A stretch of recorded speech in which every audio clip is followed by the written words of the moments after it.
Good morning प्यारे बच्चों, welcome to Mithu education. उत्तरी दिल्ली नगर निगम ग्रीष्मकालीन अवकाश गृह कार्य। बच्चों ये सत्र 2021 और 22 का है। विषय आपका हिंदी है और कक्षा 5वीं का है। ये दिनांक 24/4 का मंगलवार का है। ठीक है बेटा, इसमें जो प्रश्न दिए हैं उनको आप एक बार ध्यान से देखें। तो पहला है आपका बेटा, पहला प्रश्न है आपका, रिक्त स्थान की पूर्ति कीजिए। आपको खाली स्थान भरना है। क्या पढ़ना है? इसके पहले वीडियो में आप लोगों ने पढ़ा था तिब्बत के राजा के बारे में, है ना बेटा। तो चलो अब हम उनके बारे में आगे जानकारी लेते हैं। जैसा आपने वो वीडियो देखा होगा तो आप लोगों को ये प्रश्नों के उत्तर आराम से आ जाएंगे। ठीक है, तो चलिए अब हम लोग करते हैं। संगवन सेंग गंपो तिब्बत के कौन से राजा थे? तो ये तिब्बत के 32वें राजा थे। लोनपोगार का बेटा बहुत ही भोला भाला था कि होशियार था? बिल्कुल सही, भोला भाला था। दूसरे में भोला भाला आएगा। तीसरा, राग की रस्सी का शीर्षक एक लोक कथा है या कहानी है? तो ये एक लोक कथा है। ठीक है बच्चों, आज तो कौन सा नाश्ता नहीं मिलेगा? पौष्टिक या फरमाइश? तो फरमाइश का नाश्ता नहीं मिलेगा। अगला प्रश्न है, आदिवासी आमतौर पर प्रकृति की पूजा करते हैं कि गंगा की करते हैं? बच्चों, आदिवासी जो हैं वो प्रकृति की पूजा करते हैं। ठीक है। दूसरा प्रश्न है आपका कि गर्मी में जौ से सत्तू बनाया जाता है जो हमें ठंडक प्रदान करता है। ठीक है। गर्मी में इसके इस्तेमाल किए जाने पर विभिन्न पेय पदार्थों की सूची चित्र सहित बनाइए। किसी एक पेय पदार्थ की विधि का ऑडियो या वीडियो बनाकर अपने आप टीचर के पास भेज सकते हैं। तो बच्चों, एक तो गर्मी में जौ का सत्तू बना के पिया जाता है और दूसरा जौ में चने का सत्तू बना के भी पिया जाता है। और इसको बनाने में केवल हमें क्या होता है? चने की सत्तू की जरूरत होती है, नमक चाहिए होता है, स्वाद अनुसार उसको हम पानी में डालते हैं, घोलते हैं और टेस्ट अनुसार उसमें नींबू डाल देते हैं 2-4 बूंद और उसे पी लेते हैं। ये गर्मी में बहुत ही अच्छा होता है। अब देखो, आपको ये दिया है, किसकी फ़ोटो दिख रही है? बिल्कुल सही, ये राम जी का चित्र दिया है बेटा। हिंदू पंचांग के अनुसार जन्माष्टमी के शुक्ल पक्ष की नवमी तिथि के दिन रामनवमी का त्यौहार मनाया जाता है। शास्त्रों के अनुसार इस दिन भगवान श्री राम का जन्म हुआ था, इसलिए इस दिन को राम जन्मोत्सव के रूप में मनाया जाता है। राम जी के जन्म पर्व के कारण ही इस तिथि को रामनवमी के नाम से जाना जाता है। ठीक है बेटा। तो खाद्य विषय, परिवार की पसंद आपको देखनी है कि आपके दादा दादी को खाने में क्या पसंद है। पीने में आपको तुलसी और अदरक की चाय पीनी है। ठीक है। खेल में आपको अकड़ बकड़ खेलना है और बिना मास्क अंदर आना या बाहर जाना बिल्कुल मना है। ये आप लिखकर दरवाजे पे लगा सकते हैं। अगला है आपका बच्चों कि भेड़ और जौ के बोरे पिता के हवाले करते हुए ने लेनपोगार का बेटा खुश हुआ था, है ना, जब उसने भेड़ और जौ के बोरे दोनों ही अपने पिता को दिया। उसे विजयी भव की सारी कहानी कह सुनाई। सुनकर लोनपोगार बोले, उस लड़की से कहो कि हमें 9 हाथ लंबी रस्सी ला कर दे। ठीक है बच्चों। तो दिए गए अनुच्छेद में संज्ञा शब्द ढूंढिए। तो संज्ञा शब्द कौन कौन सा है इसमें? संज्ञा हो गया आपका जौ हो गया, है ना, जौ हो गया, भेड़े हो गई और जौ हो गया, भेड़े हो गई, लोनपुरगार हो गया।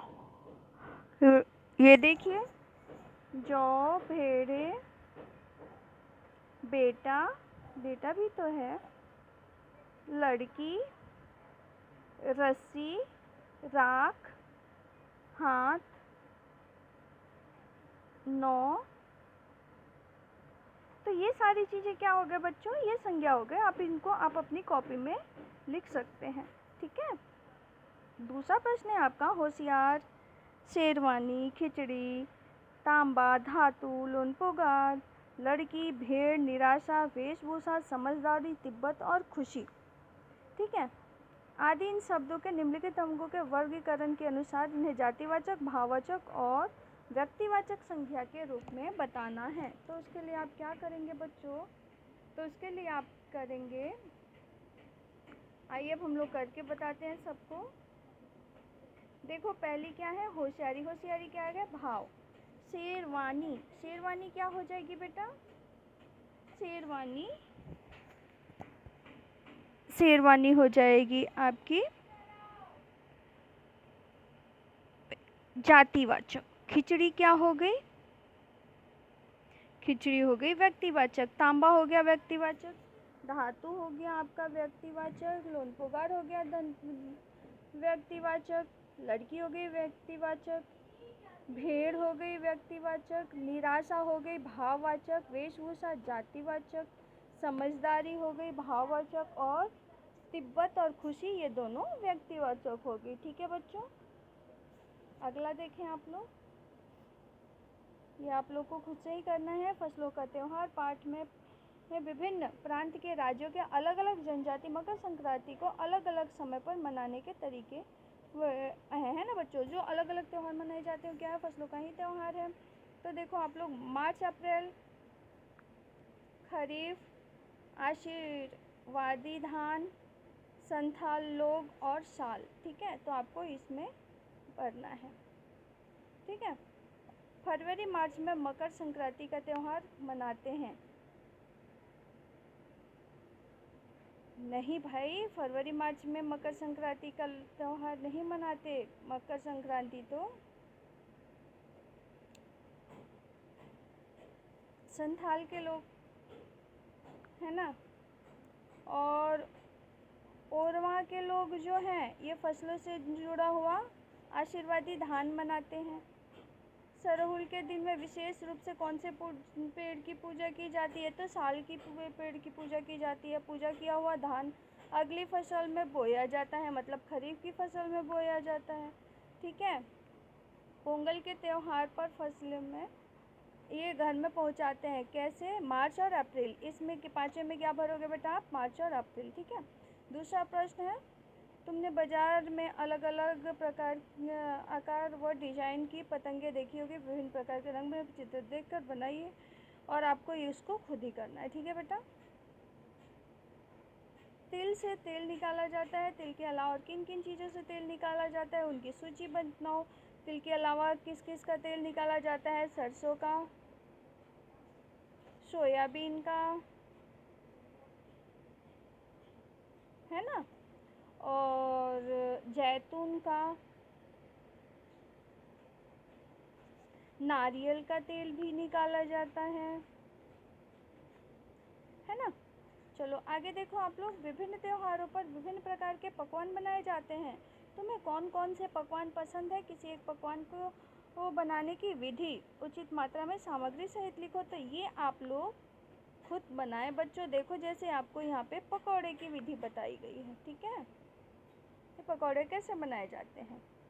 उसके बाद आगे देखो बच्चों, ईद मुबारक। ईद का त्यौहार ईद उल फित्र या ईद उल फितर का त्यौहार रमज़ान के महीने के बाद मनाया जाता है।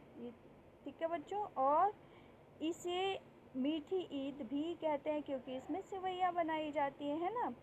इस दिन मिठाइयाँ बनाई जाती हैं और लोग आपस में गले मिलते हैं। यह भाईचारे और प्रेम का त्यौहार है।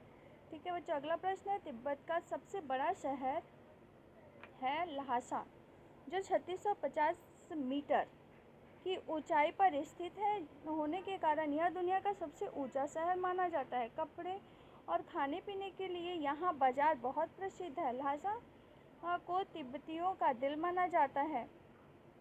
प्रश्न एक दिए गए अनुच्छेद को याद करके सुंदर लेख में अपनी कॉपी में आपको लिखना है। अगला प्रश्न है बच्चों, विभिन्न चीज़ों द्वारा शब्दों की लड़ी बनाओ।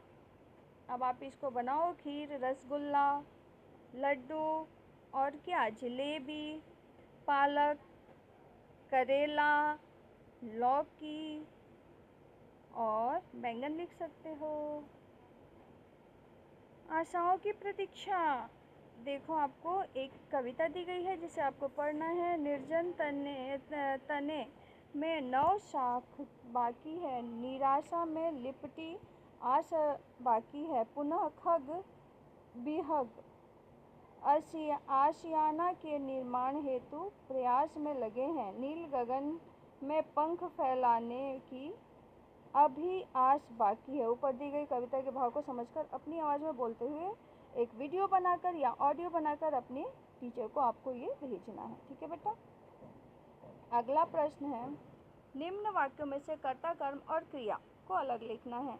रवि क्या हो गया? रवि खाना खा रहा है, तो रवि खाना, रवि हो गया कर्ता, कर्म हो गया खाना और क्रिया हो गया खा रहा है। दूसरा, हवा चल रही है, तो इसमें कर्ता हो गई हवा, चलना हो गया कर्म और रही है हो गई क्रिया। ठीक है। खिलौने वाला चिल्ला रहा है, तो खिलौने वाला हो गया कर्ता, चिल्लाना हो गया कर्म और रहा है मतलब क्रिया। ठीक है। झलक किताब पढ़ रही है, तो झलक हो गई आपकी कर्ता, किताब हो गई कर्म और किताब पढ़ना जो है वो हो गया आपका कर्म और रही है आगे आपका क्रिया। ठीक है बेटा। भौतिक ने सुंदर चित्र बनाया, भौतिक हो गया कर्ता, भौतिक ने, और सुंदर, सुंदर हो गया अब सुंदर चित्र हो गया कर्म और बनाया हो गया क्रिया। ठीक है बच्चों। तो आपको इसी तरह से इसे करना है। अब ये नीचे चित्र दिया है, इसको आपको सावधानीपूर्वक पढ़ना है और पढ़ के इसका वर्णन करना है। ठीक है। ये चित्र को बच्चों आप लोग अपने ही शब्दों में वर्णन करें तो ज़्यादा बेहतर है। ये चित्र देखो एक छोटे से गांव का दिया हुआ है, किस तरह से सड़क पे लोग जा रहे हैं और अपना काम किस तरह से कर रहे हैं। ठीक है। ये आपको इस चित्र का वर्णन करना है। चलो बच्चों, इसी के साथ ही आपकी ये वर्कशीट कंप्लीट होती है। पसंद आए तो लाइक, शेयर और सब्सक्राइब करना ना भूलें। और अगर कुछ समझ में नहीं आए तो आप लोग मुझसे कमेंट में पूछ भी सकते हैं। Thanks for